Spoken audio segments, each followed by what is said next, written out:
Bapak, Ibu, dan Saudara yang dikasih di dalam Tuhan Yesus Kristus, marilah kita memasuki ibadah Minggu Kristus Raja, Minggu Legi 21 November 2021, dengan tema Hidup dalam Iman.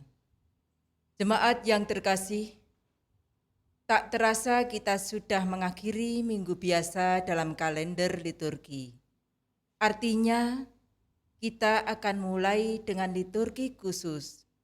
Hari ini adalah Minggu Kristus Raja, yang artinya jemaat diajak untuk memperbaharui pengakuan bahwa Kristus adalah Raja. Dan ini berarti kita sebagai umat wajib mematuhi kehendak-Nya tanpa kecuali. Ini adalah wujud pengakuan yang nyata dalam kehidupan sehari-hari.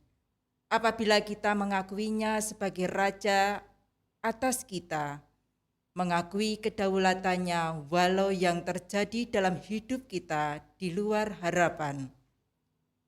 Dan ini dibutuhkan sikap sebagai hamba. Kita belajar dari abdi dalam keraton yang menerima upah sebulan 125.000 tanpa mengeluh, merasa itu lebih dari cukup. Sedikit tuntutan hidup, ikhlas, sabar, dan yakin akan dapat bertahan hidup, bahkan menyekolahkan anaknya sampai sarjana. Bagaimana dengan kita yang memiliki raja di atas segala raja? Masihkah kita penuh keluh kesah, merasa tidak puas dalam menjalani hidup, baik diri atau bersama orang lain? Masihkah kita mudah sekali mencari kekurangan orang lain? Ketika kita tidak puas dengan orang lain, artinya kita belum merasa cukup dan bersyukur. Kita belum selesai dengan diri kita sendiri. Mari kita belajar menerima sebuah kekurangan sebagai anugerah, bukan sesuatu yang buruk dan negatif. Karena iman adalah sebuah pembelajaran menerima apa yang terjadi sebagai kehendak-Nya, termasuk sebuah kekurangan dalam kehidupan manusia. Mari kita bersama memuji Tuhan dengan kidung jemaat 1 bait pertama dan kedua. Haleluya, pujilah.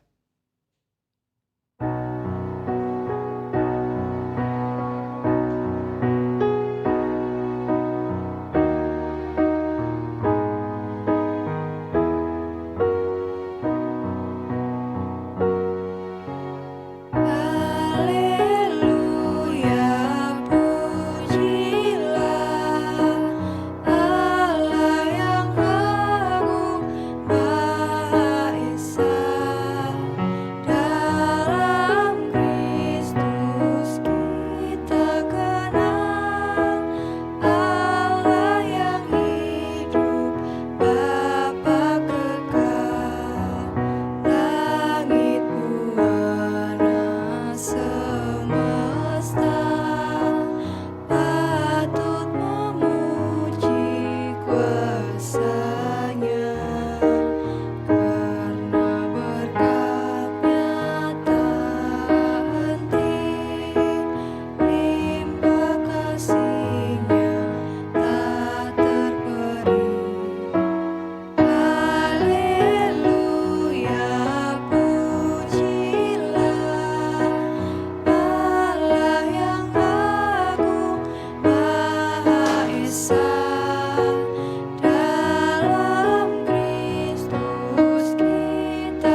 Ibadah di Minggu Kristus Raja ini kita letakkan dalam pengakuan kepada Allah Bapa, Putra, dan Roh Kudus.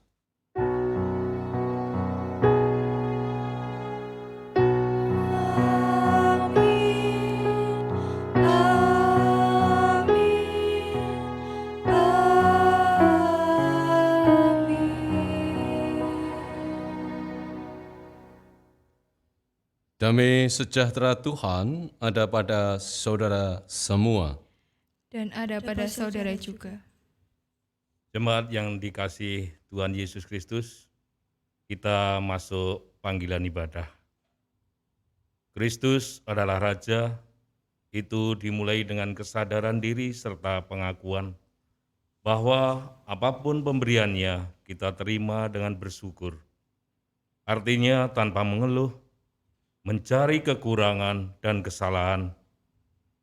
Pemberiannya berupa rezeki, jodoh, harta, kolega, teman dalam masyarakat ataupun di gereja, keluarga, gereja, cara beribadah, dan masih banyak lagi. Apapun yang ada pada kita dan sekitar kita adalah pemberiannya. Seperti firman Tuhan yang tertulis dalam Roma 11 ayat 36, sebab segala sesuatu adalah dari Dia, dan oleh Dia, dan kepada Dia. Bagi Dialah kemuliaan sampai selama-lamanya. Maka mulailah berhenti berkeluh kesah tentang peristiwa, kenyataan, sakit penyakit, kegagalan, jodoh, rezeki, suami, istri, anak, orang tua, mertua, tetangga, Pak RT, Pak RW, Pak Lurah, Pak Majelis, gereja, kegiatan, dan ibadahnya. Karena semua itu dari Dia. Mereka dan kejadian dalam hidup adalah dari Dia. Maka terimalah dengan senyuman dan bersyukur untuk setiap kekurangan, cacat, ketidakmampuan, kegagalan, penderitaan, dan sakit. Iman adalah juga mensyukuri apa yang terjadi dan apa yang ada pada kita. Kiranya Tuhan Yesus menolong kita.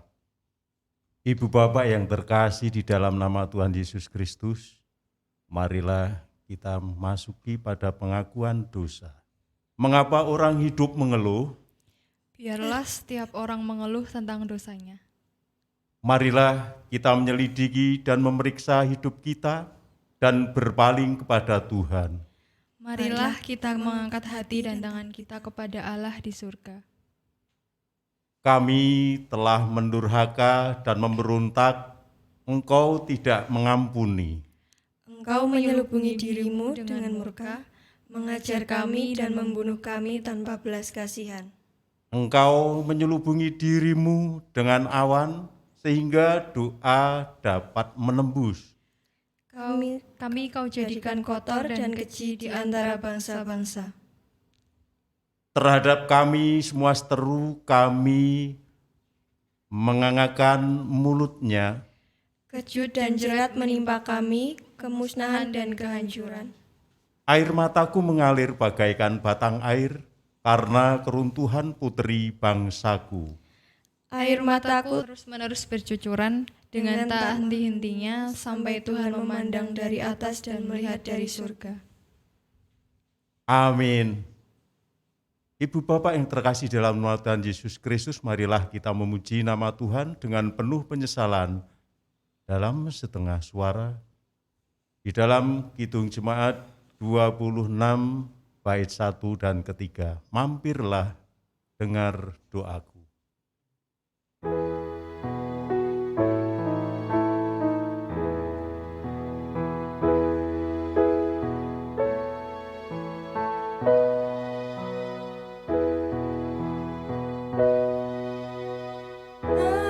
Mampirlah dengar doaku,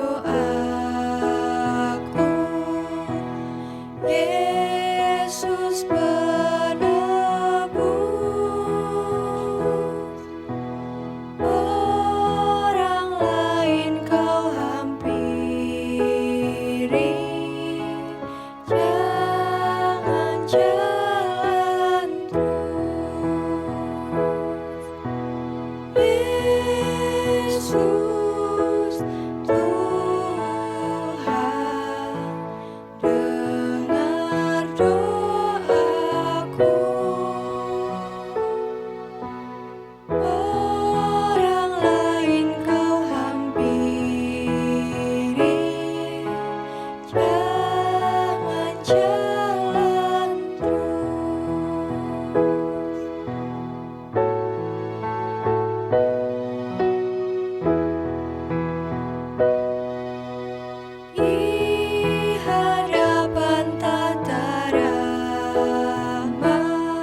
saja andalanku, jasa kurbanku. Hatiku yang hancur lulu, buatlah sembuh.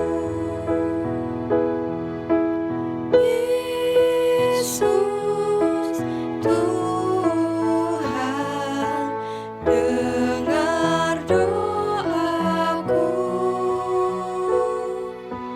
Orang lain kau hampiri,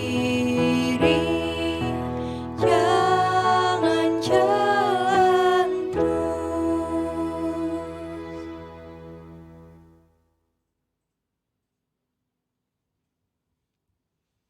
Bapak Ibu yang dikasihi Tuhan, saudara dan anak-anakku sekalian, pada saat ini kita akan mendengar bersama-sama sabda Tuhan dari bacaan leksionari pada hari ini, Minggu Kristus Raja, pada bacaan Injil dari Yohanes 18 ayat 33 sampai dengan ayat yang ke-37. Mari kita bersama-sama berdoa sebelum kita menerima sabda Tuhan. Saya hantarkan. Hanya kepadamu kami memohon hikmat, pengertian, dan pemahaman, supaya kami dapat mengerti sabdamu. Berfirmanlah, kami siap untuk mendengar. Dalam Kristus Yesus. Amin. Injil Yohanes pasal 18 ayat 33 sampai dengan 37, yang demikian sabda Tuhan. Maka kembalilah Pilatus ke dalam gedung pengadilan, lalu memanggil Yesus dan bertanya kepadanya, "Engkau inikah raja orang Yahudi?" Jawab Yesus, "Apakah engkau katakan hal itu dari hatimu sendiri, atau adakah orang lain yang mengatakannya kepadamu tentang aku?" Kata Pilatus, "Apakah aku seorang Yahudi? Bangsamu sendiri dan imam-imam kepala yang telah menyerahkan engkau kepadaku, apakah yang telah engkau perbuat?" Jawab Yesus, "Kerajaanku bukan dari dunia ini. Jika kerajaanku dari dunia ini, pasti hamba-hambaku telah melawan supaya aku jangan diserahkan kepada orang Yahudi. Akan tetapi kerajaanku bukan dari sini." Maka kata Pilatus kepadanya, "Jadi engkau adalah raja?" Jawab Yesus, "Engkau mengatakan bahwa aku adalah raja. Untuk itulah aku lahir dan untuk itulah aku datang ke dalam dunia ini, supaya aku memberi kesaksian tentang kebenaran. Setiap orang yang berasal dari kebenaran mendengarkan suaraku." Demikianlah sabda Tuhan. Bapak, Ibu, Saudara, anak-anak dimanapun berada, bacaan kali ini mengingatkan kita akan sebuah peristiwa sebelum penyaliban itu berlangsung, atau peristiwa ini berlangsung di tengah-tengah proses Yesus akan dijatuhi hukuman salib. Ada dialog yang cukup menarik antara Pilatus dengan Yesus di ayat 33 dan ayat 34, yang kurang lebih demikian. Maka kembalilah Pilatus ke dalam gedung pengadilan, lalu memanggil Yesus dan bertanya kepadanya, "Engkau inikah raja orang Yahudi?" Jawab Yesus, "Apakah engkau katakan hal itu dari hatimu sendiri, atau adakah orang lain yang mengatakannya kepadamu tentang aku?" Pertanyaan Pilatus ini berkisar tentang status Yesus sebagai raja Yahudi, dan ini membutuhkan penguatan dan pembuktian bagi Pilatus. Ada keraguan di dalam hatinya tentang status Yesus sebagai raja Yahudi. Maka ia menanyakan langsung kepada Yesus. Dan jawaban dari Yesus cukup menarik.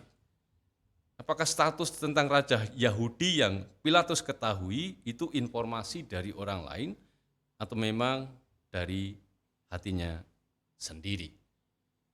Oleh karena itu pada saat ini kita belajar yang pertama adalah sinkronisasi hati antara perbuatan, perkataan dengan hati dan pikiran harus sejalan. Inilah proses yang berlangsung terus-menerus dalam hidup kita. lawan dari sinkronisasi hati perbuatan adalah hidup penuh dengan kepura-puraan. Contohnya, misalnya kita mengatakan kata yang penuh berkat atau pujian atau hal-hal yang manis, tetapi hati kita tidak menyukai baik orang atau keadaan yang tengah terjadi ataupun tempat. Misal, haleluya, diberkati engkau, tetapi dalam hatinya tidak menyukai orang tersebut, tidak senang dengan suasana yang ada, tidak suka dengan kegiatan atau ibadah yang berlangsung, dalam istilah Jawa disebut dengan lamis. Ini yang pertama. Jadi kita harus terus mensinkronisasikan hati, perkataan, dan juga perbuatan. Apa yang ada dalam pikiran kita. Yang kedua adalah kita harus mempertimbangkan setiap informasi yang ada, baik secara langsung ataupun melalui media sosial ataupun melalui gadget. Suara yang didengar itu perlu diolah dengan baik, matang dan benar sebelum kita berpendapat atau menyatakan pernyataan atau suara. Misal, si A itu berambut panjang. Informasi yang ada, beliau mantan preman, orang yang tidak baik, pengangguran. Dan juga perlu dibaca ulang atau diperbaharui tentang stempel, tentang orang gondrong itu umumnya stempelnya, capnya, stigmanya itu tidak baik. Nah, hal itulah yang perlu kita olah dengan baik, menyangkut pertimbangan hak asasi. Jadi soal gondrong juga adalah soal hak asasi, nilai ciptaan Tuhan, etika yang bersifat universal dan etika yang bersifat lokal.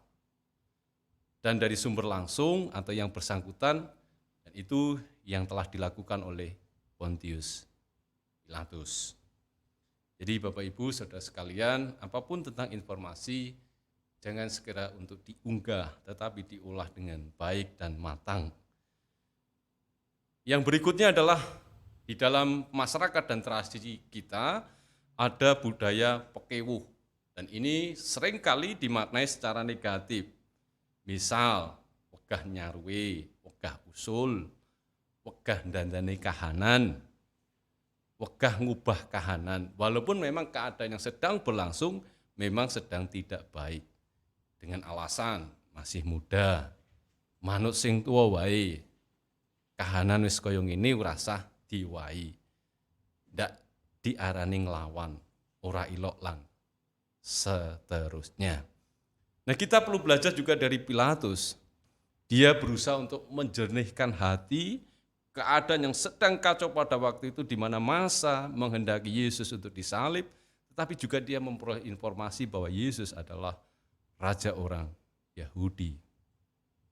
Maka dia bertanya langsung tanpa pekiwuh, karena untuk kebaikan dirinya dan kebaikan Yesus, kebaikan yang lain, maka dia bertanya langsung, apakah engkau ini raja Yahudi?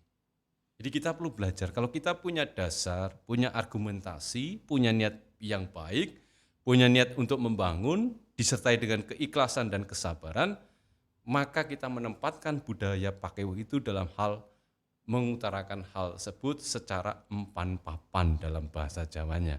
Artinya tidak terbuka, tidak menjelekkan nama baik, tidak menyerang, masih dalam bahasa dan sikap yang penuh sopan santun.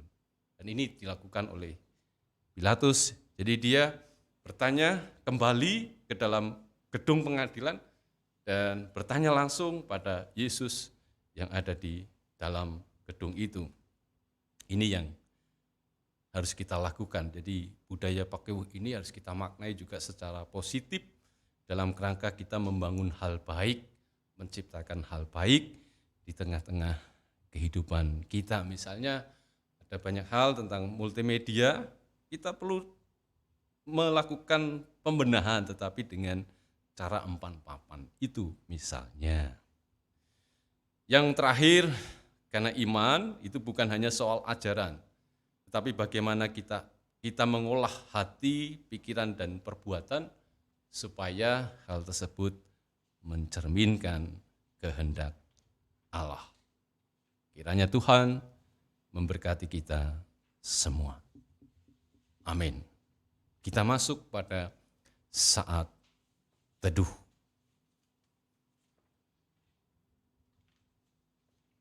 Saat teduh selesai, kita berdoa. Bapa yang di surga, kehidupan adalah sebuah proses yang terus-menerus di dalam kehidupan kami, di mana kami belajar dari Pontius Pilatus, yang bertanya untuk menjernihkan hatinya, menjernihkan keadaan tentang status Yesus waktu itu. Biarlah kami juga belajar untuk mensinkronisasi hati, perbuatan, perkataan, dan pikiran kami.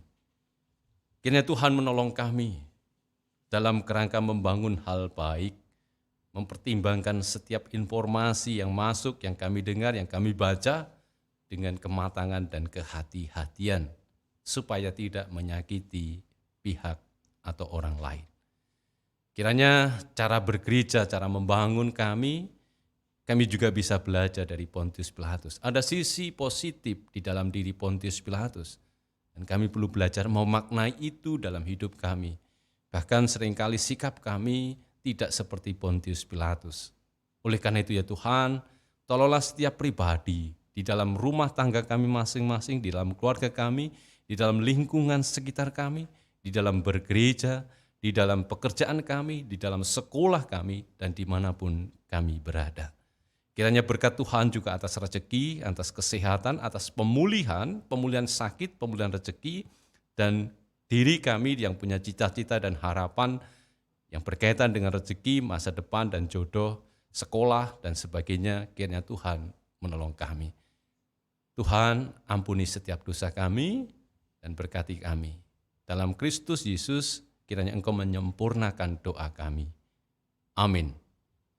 Jemaat yang terkasih, semua orang punya harapan, tercukupi semua kebutuhan, sehat, panjang umur, tetapi apabila kenyataan yang terjadi tidak sesuai harapan, apakah hidup kita akan dipenuhi keluh kesah, menyalahkan orang lain, menggerutu?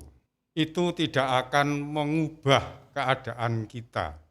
Yang dapat kita lakukan adalah menyikapi semuanya dengan penuh syukur, supaya hati kita tidak penuh luka dan dendam dan pikiran yang tertekan, sehingga merusak kesehatan jasmani dan rohani kita. Seperti dalam firman-Nya, Kolose 3 ayat 15, hendaklah damai sejahtera Kristus memerintah dalam hatimu, karena untuk itulah kamu telah dipanggil menjadi satu tubuh, dan bersyukurlah. Mari kita kumpulkan persembahan, baik doa, tenaga, pelayanan, uang tunai dan non-tunai yang bersifat khusus, mingguan, bulanan, persepuluhan, dengan pujian KJ 19 ayat 1 sampai 3, Tuhanku Yesus.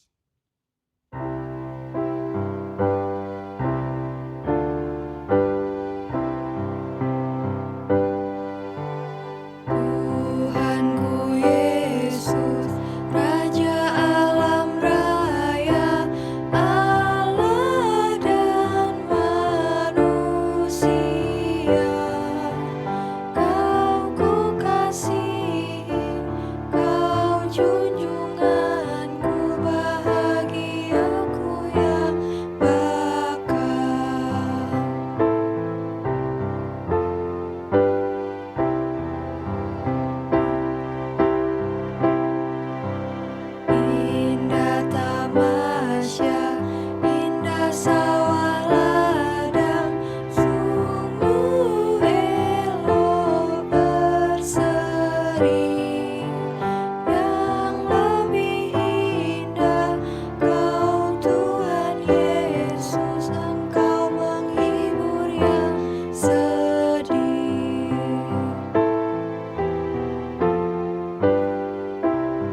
Mari kita haturkan setiap persembahan yang ada dalam doa saya antarkan.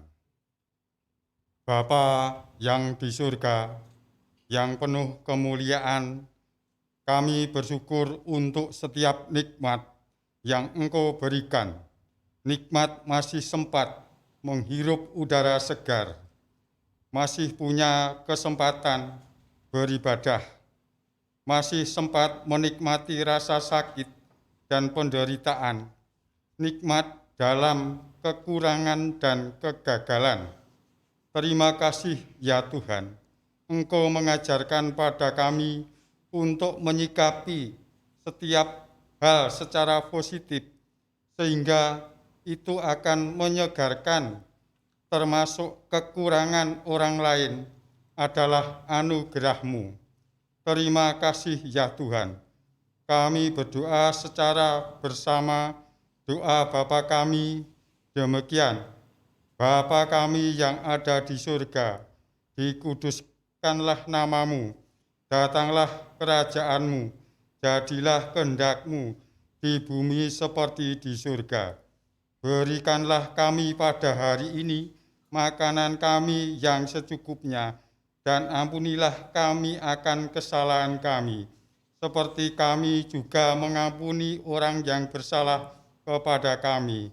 Dan janganlah membawa kami ke dalam pencobaan, tetapi lepaskanlah kami daripada yang jahat.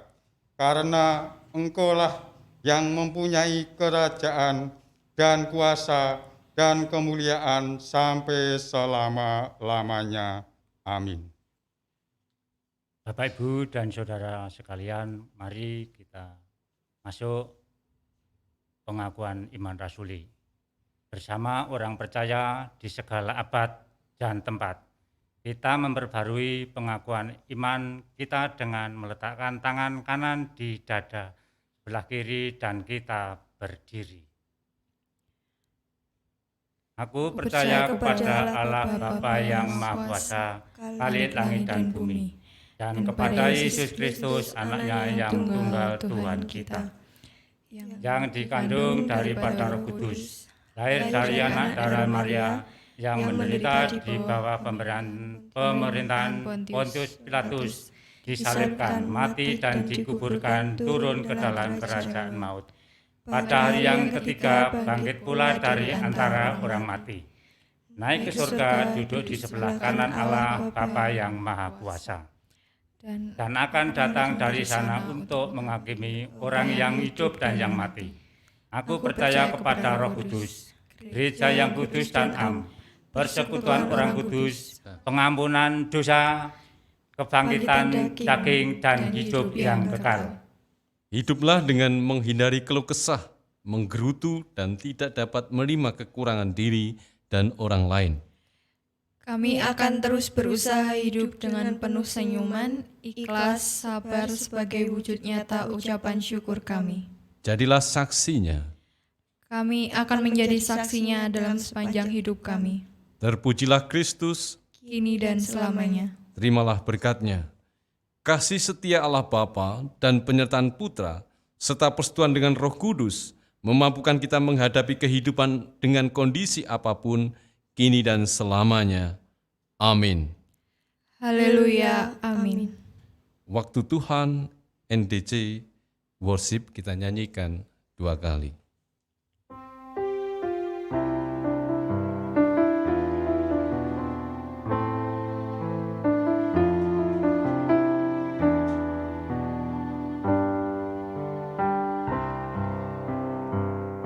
Bila kau izinkan sesuatu terjadi, ku percaya semua untuk kebaikan.